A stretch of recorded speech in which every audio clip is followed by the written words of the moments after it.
this scripture is taken from John chapter 6, 16 through 21, and it's a very important scripture in my life as it's been an example of how God comes towards us even in the midst of a darkness and even in the midst of a storm. This is figurative language, but it was very literal for the disciples who at this time were on a boat in the middle of a storm when it was dark.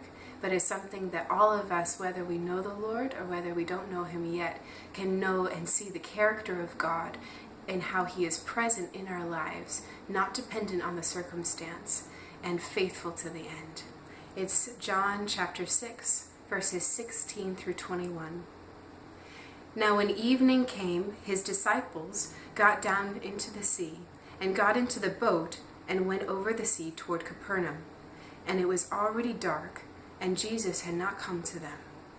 Then the sea arose because a great wind was blowing. And so when they had rowed about 3 or 4 miles, they saw Jesus walking on the sea and drawing near to the boat. And they were afraid. But He said to them, "It is I. Do not be afraid."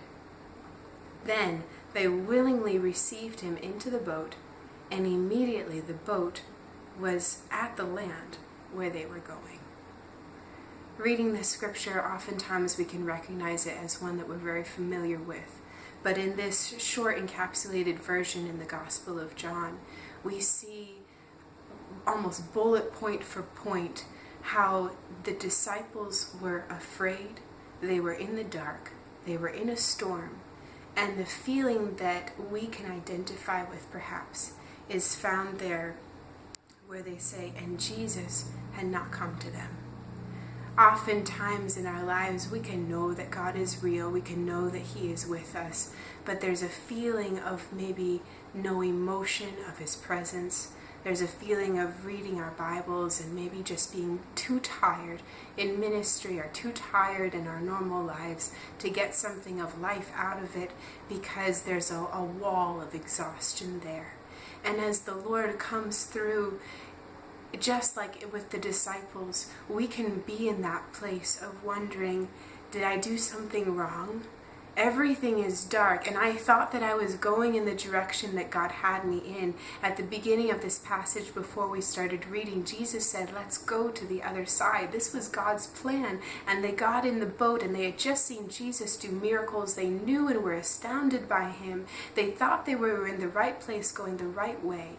And yet now they're in this place where a storm has come, and naturally they're afraid, naturally they're frightened, and they're trying their best in the place that they are best at. They're fishermen. This is their skill level at its highest point, and yet they have come to the end of their skill and say, "I think that we're going to die because the storm is too great for us."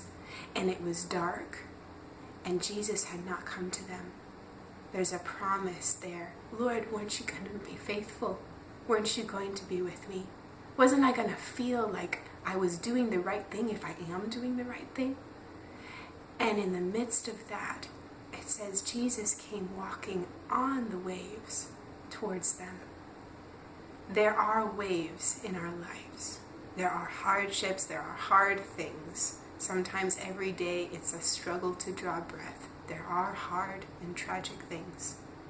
But Jesus, the Lord, is not succumb to them, nor is His love ever going to diminish because of them, or His focus on us diminish. It says to His people, "Jerusalem, my people, your walls are set before me. Your name is carved on the palm of my hand. Though a woman may forget her child, I will not forget you." And we see Jesus walking on the trial, which is a hard thing to validate that. But Jesus is walking on it towards us. He has not forgotten us. His sacrifice is still accepted for us. And He is over the hardship that is there, over the depression, over the loneliness, over the tiredness, over the despair, and over that feeling of not being heard, not being understood. His focus is on us. And like the disciples, immediately after we willingly receive him into our boat, into our lives, into our care, there's a peace that happens that is unlike anything that can happen apart from him.